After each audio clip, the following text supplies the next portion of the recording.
อันนี้น้องหมามากินข้าวเนาะเกลือข้าวน้องหมาแจ็กกี้มันปลดออกอย่างวานผ้านะกดมาดิเร็วกดไปไหนแล้วกดเนี่ยอันนี้ปีเตอร์เนาะเขาเลี้ยงมาแต่ตอนเล็กๆนี่ก็ตัวดำนั่นก็แจ็กกี้นี่ปีเตอร์ผ้าพันยูตีนก็ออกแล้วนะอันนี้เลี้ยงมาแต่ตอนน้อยๆเลยพี่น้องตอนที่ว่าเกิดออกจากท้องแม่มันคืออันตัวที่เราถ่ายลงกันแหละตัวนี้ใหญ่ปานนี้หมดเลยนี่อันนี้ปีเตอร์นี่ปีเตอร์แจ็กกี้สองตัวนี้เขาจับได้แต่ว่าพวกนี้จับบ่ได้นี่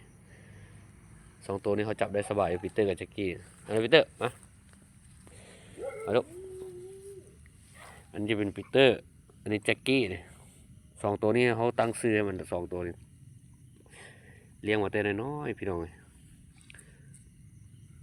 ตัวอื่นเขาจับบ่ได้ไอ้พวกนั้นจับบ่ได้พุ่น